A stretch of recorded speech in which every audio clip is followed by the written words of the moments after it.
اللہ علیہ وسلم کے وصال ظاہری کے ایام قریب آئے تو حضور نے سرخ پٹی باندھی، تیز بخار ہے نبی کریم کو، 2 صحابہ سہارا دے کے مسجد میں لائے، نبی پاک علیہ السلام کو بظاہر سہارا دے کے لایا گیا۔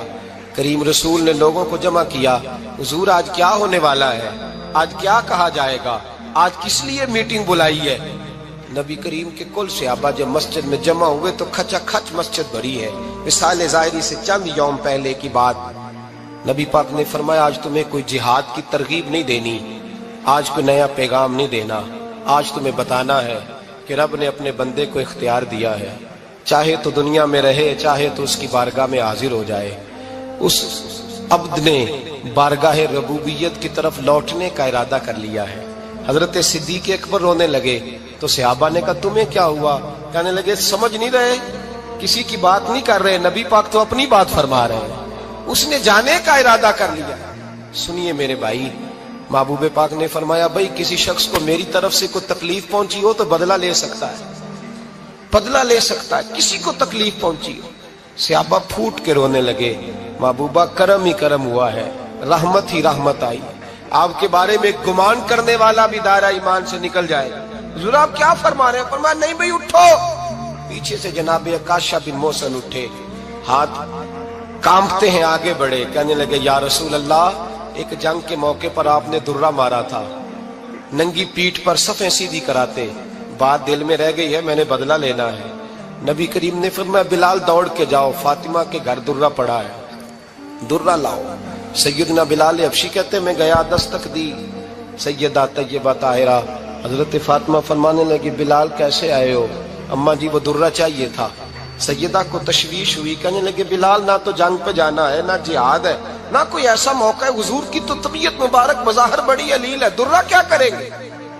حضرت بلال عرض کرنے لگے اماں جی ایک صحابی بدلہ لینے لگے ہیں، صاحب طبقات نے جملے لکھے ہیں، کہتے ہیں بی بی صاحبہ نے درہ بھی دیا اور امام حسن حسین کو بھی باہر نکالا۔ فرمانے لگی عکاشہ سے کہنا 100 درے مارے، ان 2 شہزادوں کے جسم پر نبی پاک کے قریب نہ جائے، میں نے 2 بچے پیدا ہی اپنے محبوب پر قربان کرنے کے لیے کیے، ان کو لے جائے۔ حضرت بلال کہتے میں 2 شہزادے لے کے آیا، اور جب دروازے میں میں لے کے پہنچا تو نبی پاک نے دیکھا تو آنکھوں میں آنسو آ گئے، فرمایا ان کو بٹھا دو، مجھے پتا ہے فاطمہ نے کیا کہہ کے بھیجا ہے۔ حضرت سیدنا بلال فرماتے ہیں درہ میں نے جناب عکاشہ کو دیا، حضرت عکاشہ درہ لے کے آگے جو بڑھے تو حضرت ابوبکر صدیق نے ان کے پیروں پہ ہاتھ رکھا، فرمایا عکاشہ میری طرف آ یار، مجھے مار درے، نبی پاک کے قریب نہ جا۔ مصطفیٰ کریم نے فرمایا ابوبکر تو ہٹ جا، اسے آنے دے۔ فرماتے ہیں میں چند قدم آگے گیا تو مولا علی شیر خدا نے میرے پیر پہ ہاتھ رکھا، کہنے لگے عکاشہ سوچ تو صحیح تو کیا کر رہا ہے؟ حضور نے فرمایا علی ہٹ جاؤ، میرا اور ان کا معاملہ ہے۔ جناب عکاشہ آگے بڑھ رہے، نبی کریم نے فرمایا میں اپنی امت کو درس دینا چاہتا ہوں، خبردار خبردار زندگی میں تمہارے ہاتھ سے زبان سے کسی کو تکلیف نہ پہنچنے پائے، خبردار یاد رکھنا وہ معاشرے بگڑ جاتے ہیں، وہ معاشرے تباہ کر دیے جاتے ہیں جہاں ظلم ہوتا ہے، جہاں زیادتی ہوتی ہے، جہاں لوگوں کو ستایا جاتا ہے۔ محبوب کریم کے قریب آئے حضرت عکاشہ کا، حضور میری پیٹھ ننگی تھی، آپ بھی ذرا کپڑا ہٹائیے۔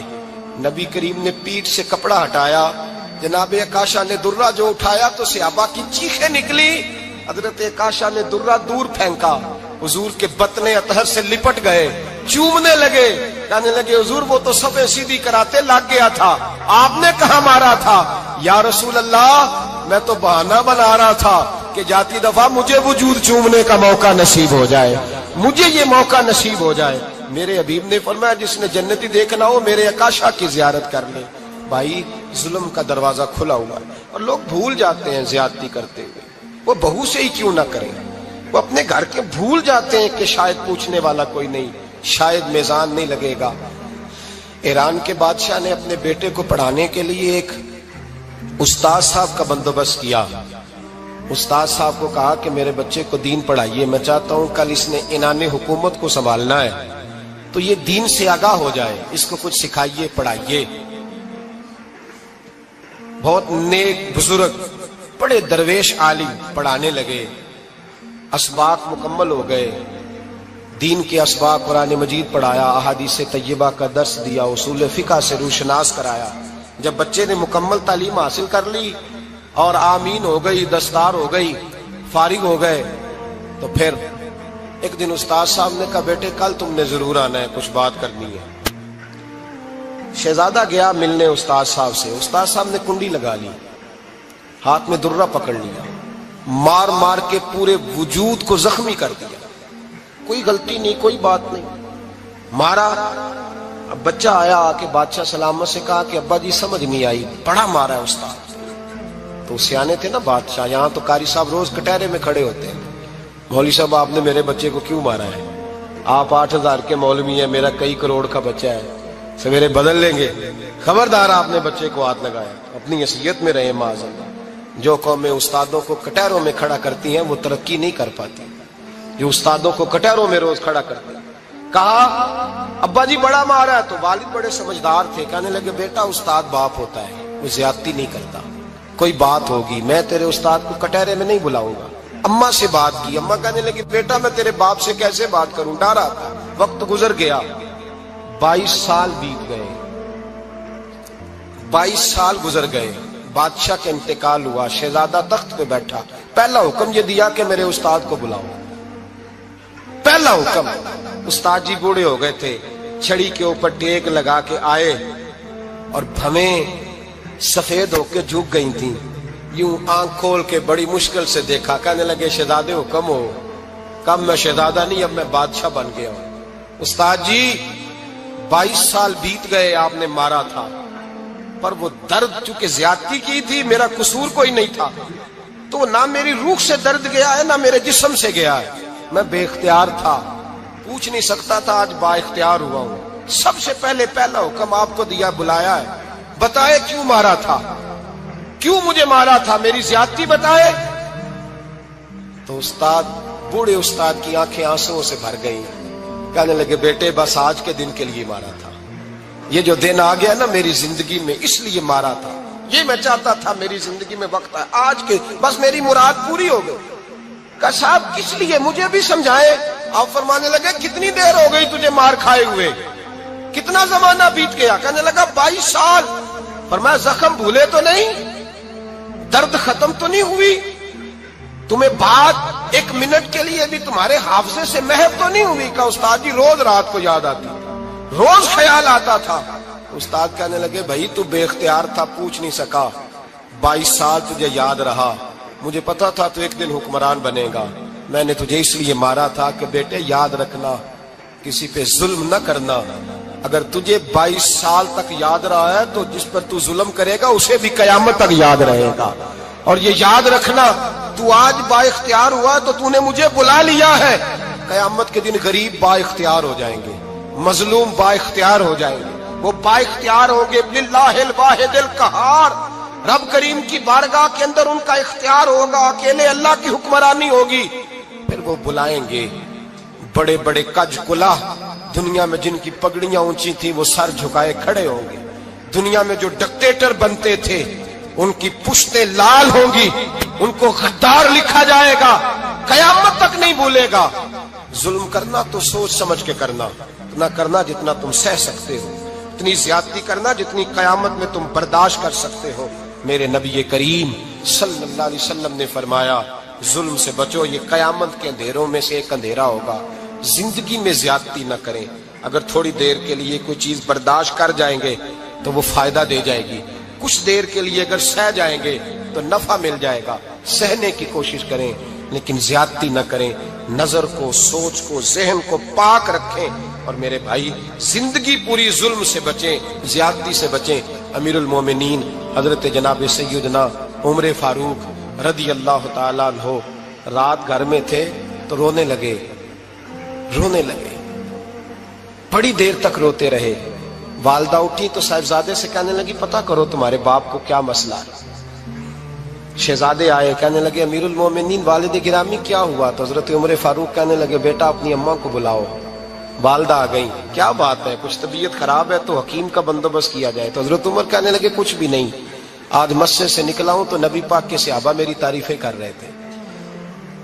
یہ حضرت فاروق اعظم کے وصال کے قریب کے دن ہے، تعریفیں تو حضرت یہ رونے کی بات ہے کہ خوش ہونے کی؟ آپ فرمانے لگے نہیں، سوچتا ہوں باہر تو میں اچھا رہا ہوں، پتہ نہیں گھر میں ہی کوئی زیادتی نہ ہو گئی ہو، پتہ نہیں تمہارے ساتھ بھی میرے معاملات ٹھیک تھے کہ نہیں۔ صحابہ تو تعریف کرتے ہیں، رو رہا ہوں تمہاری وجہ سے نہ الجھ جاؤں، بیوی ہی نہ کہے میرا حق ہی ادا نہیں کیا۔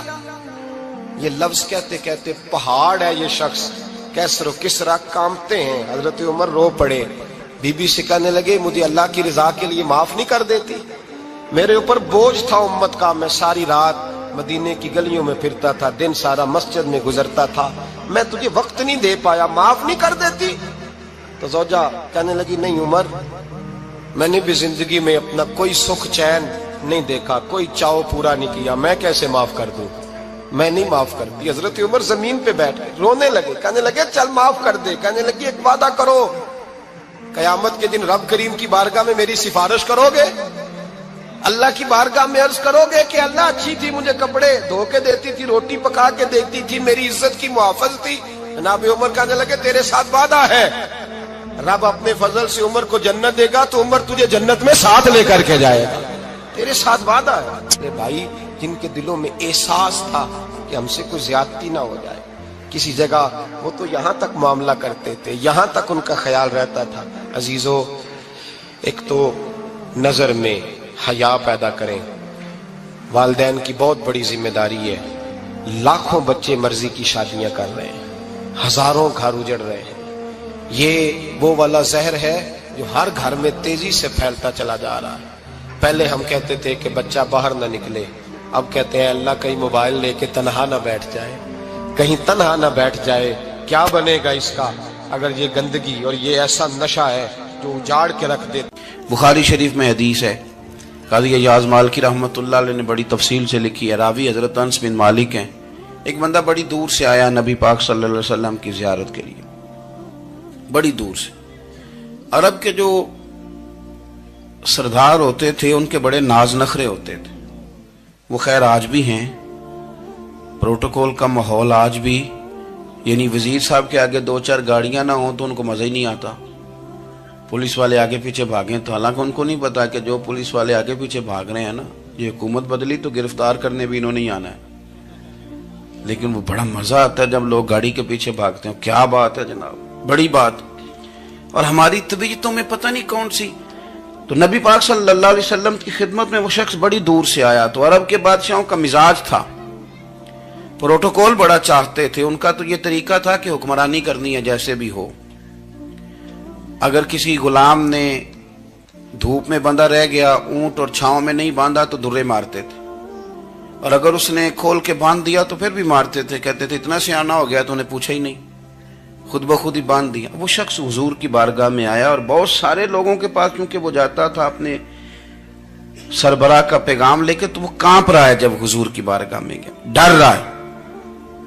اب ذرا بات کو سمجھنا، نبی پاک صلی اللہ علیہ وسلم نے اس سے فرمایا کیوں ڈرتے ہو، سادہ آدمی ہے، دیہاتی ہے، بدو ہے۔ اللہ کے رسول نے تھپ کی دی، کیوں ڈرتے ہو؟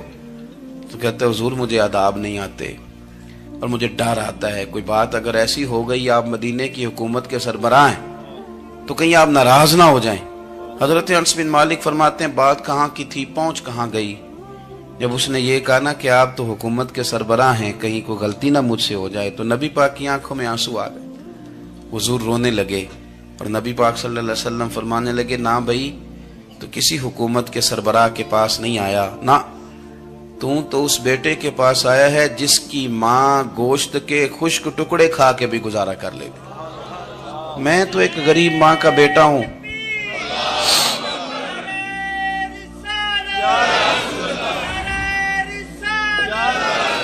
بھائی اگر آپ کا یہ ذوق بن جائے، دیکھو نا آج تو لوگ بھول جاتے ہیں نا، کپڑے بدل لیتے ہیں تو وہ سمجھتے ہیں کہ شاید سارا کچھ ہی بدل گیا، یعنی گاؤں سے آ کر پڑھنے والے بھول ہی گئے ہیں کہ کس کی ماں نے کتنا زیور بیچا تھا۔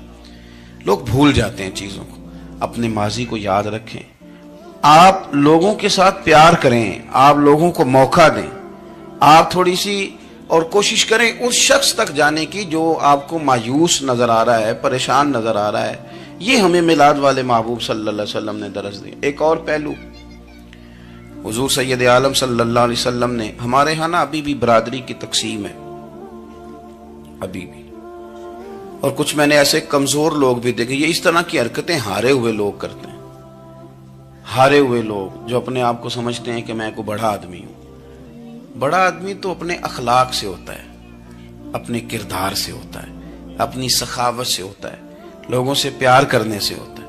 باقی یہ کہ بیٹھ کے کہانی سنانا کہ میں بڑا کچھ کرتا ہوں, تو جو کچھ کرتا ہوتا ہے اسے سنانے کی کوئی ضرورت. ایک اور بہت سارے لوگ آپ تعزیت کرنے جائیں نا والد کے انتقال کے بعد, تو ان بیچاروں کو بتانا پڑتا ہے کہ ابا جی میرے بغیر دوائی نہیں کھاتے تھے. تو میں کہتا ہوں اگر تیرے بغیر نہیں کھاتے تھے پھر بتانے کی ضرورت نہیں, پھر تو سارے گاؤں کو پتا ہوگا کہ تیرے بغیر نہیں کھاتے تھے. اور اگر کوئی دال میں کالا ہے تو پھر تیری وضاحت کوئی بندہ قبول نہیں کرے گا.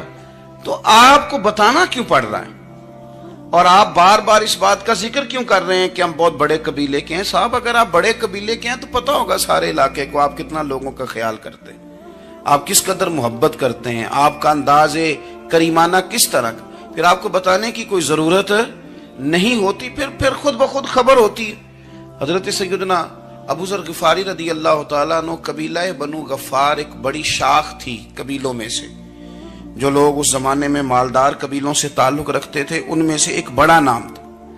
ساری زندگی چودراہٹ کی, لیکن میلاد ایک انقلاب کا نام ہے. میں میلاد منانے والے دوستوں سے گزارش کرتا ہوں کہ آپ ہر سال میلاد منائیں, اور ہر سال میلاد کے بعد آپ تھوڑے بدل بھی جائیں, یعنی تھوڑے سے بدل جائیں.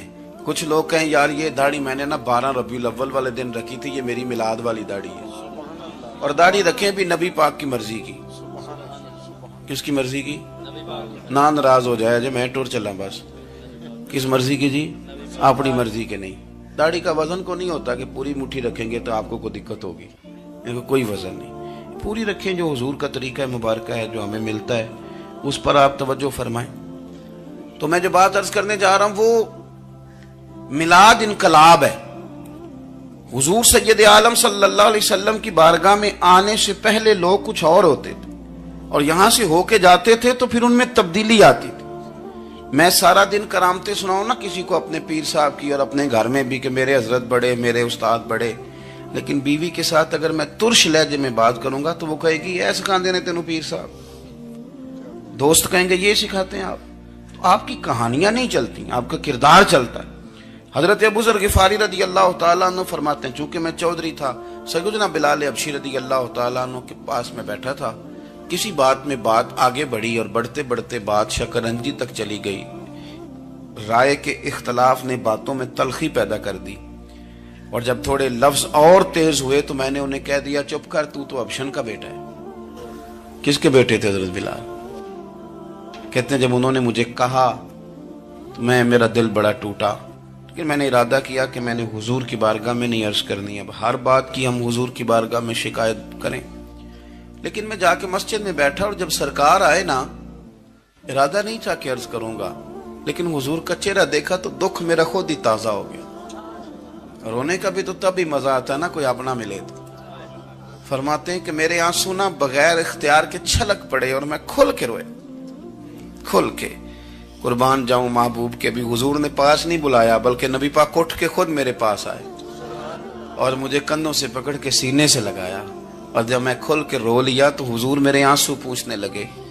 کچھ شعر ایسے ہوتے ہیں جو کسی نے کہے ہوتے ہیں, اور کہنے والا جو ہوتا ہے وہ صاحب حال ہوتا ہے, تو اس میں کچھ خوبصورتی زیادہ ہی ہو جاتی ہے. ایک پنجابی کے شاعر ہمارے گجرات میں گزرے, بزرگ تھے, ان کا ایک شعر ہے, وہ کہتے ہیں ایک واری میری آنکھیاں چوں اونا نے اتھرو پونجے سن.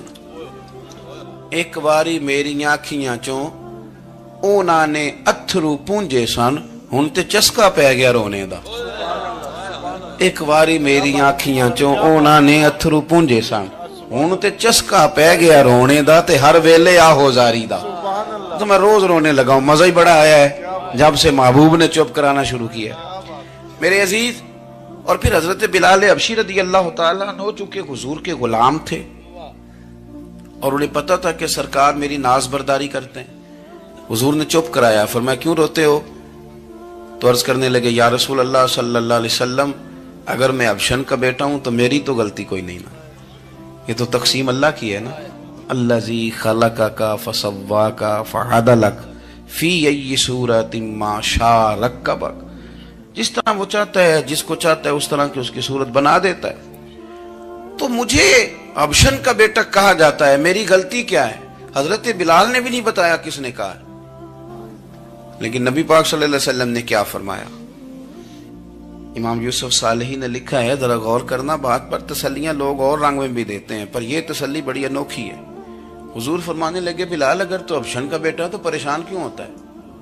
کالے رنگ والی ماں کا بیٹا ہے تو پریشان کیوں ہوتا ہے اگر تیری والدہ کا رنگ کالا ہے تو؟ عرض کی حضور آپ کیا فرمانا چاہتے ہیں؟ تو سرکار فرمانے لگے، میں دو ماؤں کا بیٹا ہوں، ایک جناب آمنہ جنہوں نے مجھے پیدا کیا، اور ایک حضرت ام ایمن جنہوں نے میری پرورش کی، مجھے بڑا کیا۔ حضور فرمانے لگے، میری ماں آمنہ کا رنگ گورا تھا اور میری ماں ام ایمن کا رنگ کالا ہے۔ تو فرمایا اگر تجھے کسی نے کالے رنگ والی ماں کا بیٹا کہا تو اسے کہہ دینا مدینے والے محبوب کے بھی تو ایک والدہ کا رنگ کالا ہے، تو کہہ دینا۔